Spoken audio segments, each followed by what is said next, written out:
sayuran ya. Sayuran yang sangat sederhana sekali yang memang sehari-hari kita makan. Tetapi saya perlu informasikan kepada kawan-kawan, ini sayur yang sudah lama tidak saya konsumsi.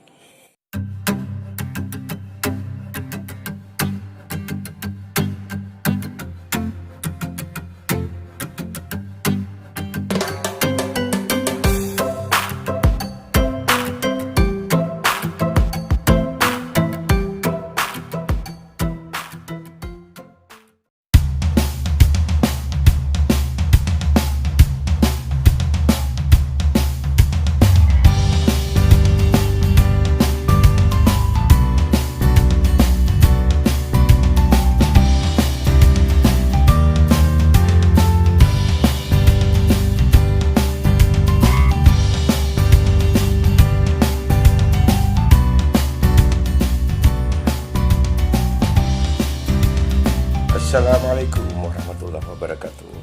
Saya sekarang sedang berada di dapur. Dapur saya ini sedang saya shoot tentang sayuran ya. Sayuran yang sangat sederhana sekali yang memang sehari-hari kita makan.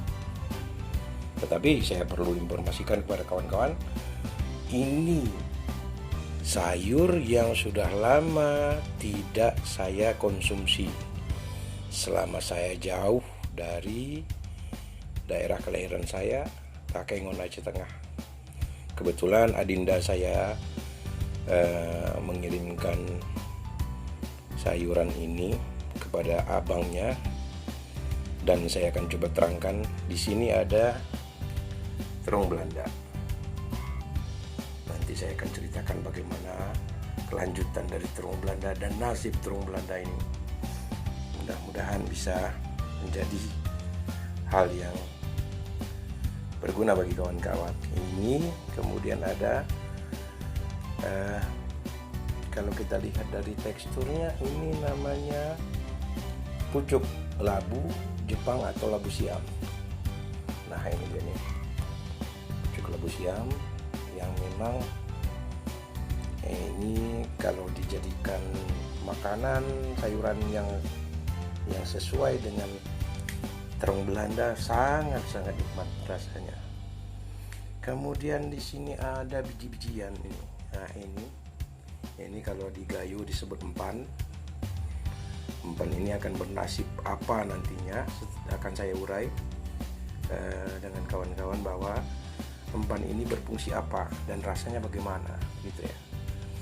Ini di sebelah kiri saya, ini ada namanya sayuran yang kesukaan saya waktu kecil.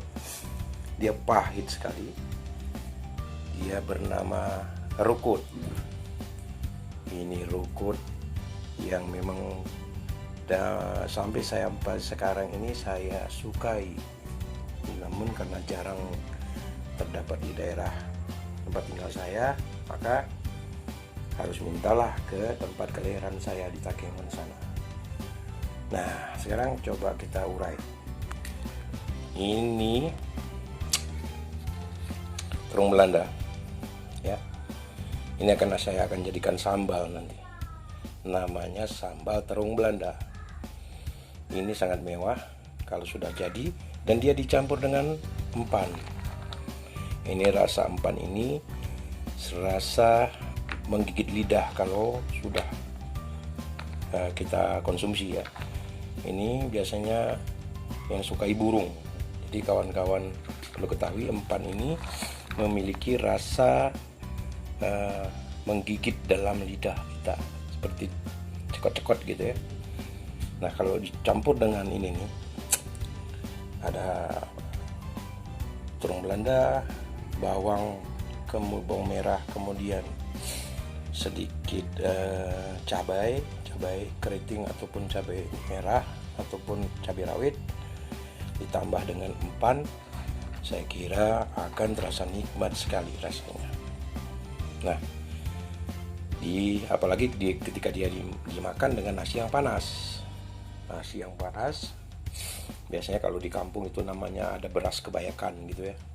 Nah, sayurnya ini direbus biasa. Ya, direbus biasa. Kita akan ambil yang muda saja nantinya. Direbus biasa. Kemudian ya taruh bawang sedikit ya, biar dia ada terasa gitu. Dimakan bersamaan dengan ini. Nah, sementara sayur ini dia terpisah. Ketika kita mencampurkan 3 elemen ini, maka rasanya luar biasa. Biasanya ada lagi campuran ikannya, harus ikan depik, ikan musiman yang ada di Takengon. Depik itu boleh dibikin pengat, boleh digoreng garing dan lain sebagainya. Akan terasa nikmat sekali jika dimakan dengan nasi yang panas. Karena di cuaca di Takengon itu dingin, maka makanan ini adalah sangat mewah untuk dirasakan. Istilahnya kalau sudah mengkonsumsi ini, mertua lewat pun hilang semua. Yang penting nikmatnya tiada tara. Nah, yang membuat kita bingung ketika kita konsumsi ini kan vitamin C-nya cukup tinggi ya. Dia bisa juga dibikin jus terong Belanda. Kami kecil-kecil dulu ini menjadikan mainan ini. Ya, taruh karet seperti ini, kita putar-putar begini. Nah, ini dulunya terong Belanda ini tidak punya harga. Itu saya kecil, tidak punya harga. Dan itu kalau yang mudanya kita jadikan mainan, putar-putar begini, seperti gasing gitu ya. Nah, tetapi belakangan terong Belanda menjadi tren dan bisa dibikin jus dan lain-lain. Kami sudah merasakan bagaimana dulu waktu kecil ya, sekitar 50 tahun ke belakang lah. Nah, waktu itu. Jadi makanan khas Gayo yang harus ada selalu, pertama ini dijadikan sambal terong Belanda dicampur dengan empan. Ada satu lagi elemennya namanya gegarang, itu rasanya mint. Kalau dicampur rasanya luar biasa, itu bisa mengeluarkan keringat sambil makan. Nah, sayurnya ini pucuk labu Jepang atau pucuk labu Siam. Makanya kalau dibilang ini makanan luar negeri, terongnya berasal dari Belanda, ini berasal dari Jepang. Ini makanan luar negeri. Sementara yang lain adalah makanan yang berada di kampung itu sendiri, baik ikan mujahir, ikan nila ataupun ikan depik. Baik, saya akan coba lihat lagi rukut ini. Rukut ini rasanya pahit ya, pahit sekali. Tetapi kalau dicocol dengan sambal ini, waduh, rasanya luar biasa ini. Ini rasanya luar biasa. Dan bikin lidah kita itu pingin terus makan dan tambah.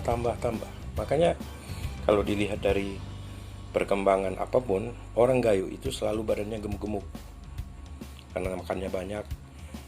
Gara-gara ini nih, tanpa ikan pun tidak apa-apa. Ya, bukan berarti di daerah Takengon itu tidak ada ikan, tetapi di sana juga ada ikan laut, laut tawar namanya, ikan air tawar. Dari sana diambil, ada mujair, ikan nila dan ikan emas dan lain-lainnya. Tetapi kalau memang di kebun, kita makan di kebun dengan ini saja sudah cukup. Tanpa ikan apapun menjadi lebih nikmat. Ini mengingatkan saya pada konteks kesederhanaan dalam penyajian menu makanan. Kesederhanaan itu hingga mencapai kenikmatan yang tiada tara. Itu namanya baru makan. Kalau makan itu pada akhirnya menimbulkan penyakit, maka saya kira bukan makan, itu namanya membeli penyakit. Untuk sekarang mulai memilih-milihlah makanan, seperti makanan-makanan yang alami, yang memang sesuai dengan kebutuhan tubuh kita. Oke, saya tidak menampakkan wajah, tetapi saya menampakkan suara dan menerangkan kepada kawan-kawan bahwa inilah makanan kesukaan saya. Menu terong Belanda ditambah empan plus pucuk labu Jepang dan rukut. Terima kasih. Wassalamualaikum warahmatullahi wabarakatuh.